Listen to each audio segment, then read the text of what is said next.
Hey guys, welcome back to my channel. It's your girl Kara, aka Lady McBamf, and today I have a video that is from my childhood. So I've been watching anime for a very long time, almost 17, 18 years now, and I remember when I was really young, I watched a couple anime films that have never left me. So I just thought it'd be really fun today for us 90s kids to have a reminisce over the films that kind of created the anime fans that we are today. It is thanks to these films that I'm such a fat otaku. So without further ado, let's jump into it. The very first one that I want to mention is one that really did change the course of my anime life, and it's the history of Trunks. So if you guys haven't seen the history of Trunks, it's set in the future of the Dragon Ball Z series, in a world where all the Z fighters have died except Gohan and of course Trunks. And in this world, the androids are completely destroying everything. The world is at stake, and then we see what happens with Gohan and Trunks and how they try to deal with that. It is one of my favorite series because the androids are in it. I am an absolute nut about Android 17. And so this whole movie is about him and his twin sister, Android 18. So Trunks, of course, is one of the most badass characters in Dragon Ball Z. So to watch a full movie about when he's a kid, even before he was a Super Saiyan, is just such a delight to watch. But what I like most about this film is not just Trunks' origin story. It also has a couple moments in it that make you shed a tear. It's really emotional, especially if you were a 10-year-old like me whose every breath is dedicated to Dragon Ball Z. It stayed with me. It stayed with me until today, now that I'm mentioning it at age 27. So if that doesn't say a lot about the film, I don't know what else will. All right, the next one I want to mention, number 2, is Little Nemo. I didn't even know it was an anime until I was 20. For those of you who might not have heard of Little Nemo, it follows the story of a young boy named Nemo. Each night he goes into Slumberland and has adventures and befriends the king of Slumberland, Morpheus. But one night, Nemo discovers Nightmare Land and the evil Nightmare King, throwing Slumberland and Nemo himself into danger.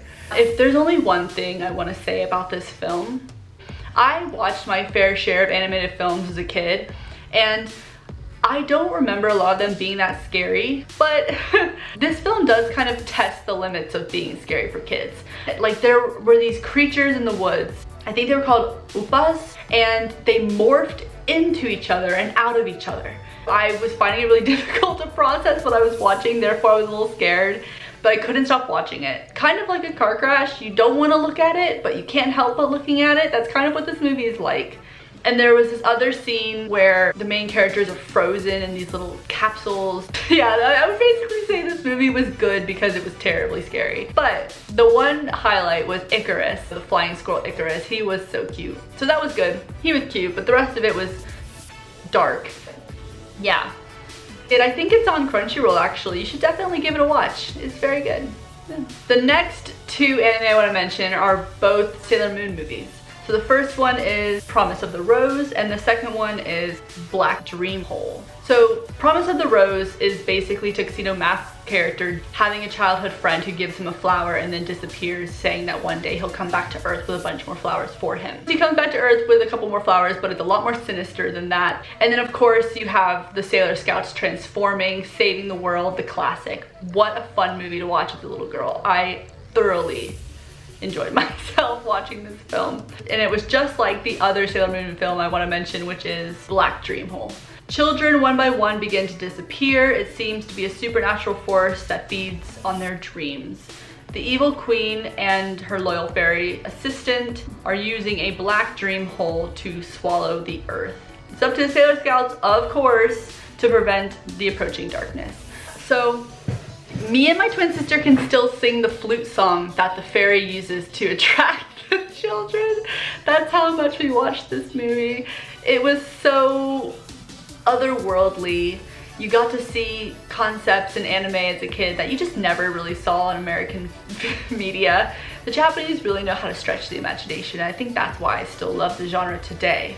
If you guys haven't seen Sailor Moon or the movies, what are you doing? You definitely need to watch them. They are so good. Oh, I love it. Okay, next. The very last film that I want to mention is the most common choice that people always say, but This is there for a reason. It's Spirited Away by Hayao Miyazaki. It is my favorite movie of all time. It's because Hayao Miyazaki puts this storytelling spell on you. It's basically about a girl named Chihiro who's moving to a new area with her parents. They take a detour to get to their house and they come across an old abandoned theme park. And in the theme park, it actually turns out to be a portal to the spirit world. Her parents eventually become pigs, and then Chihiro, in order to free them, has to work in the local bathhouse where she meets a boy named Haku who takes her under his wing and helps her to save her parents. This movie changed me as a person. It was the first time I had ever experienced such whimsy. A story that took me way beyond my imaginative parameters. I went over 9,000. You really feel for Chihiro and her plight. The soundtrack is so gut-wrenchingly good. Haku was one of my first crushes in anime.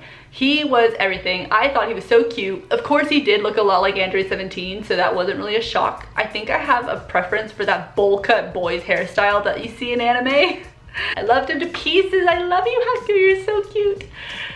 But anyway, I digress. So that was my 5 anime that I watched as a kid and can't forget. My all-time favorite kids anime movies. You're never too old to get wrapped up in a really great story. You're never too old to find anime as delightful as I find it. Let me know if you've seen any of these films down below or if they mean as much to you as they do to me. And until next time, see you guys later.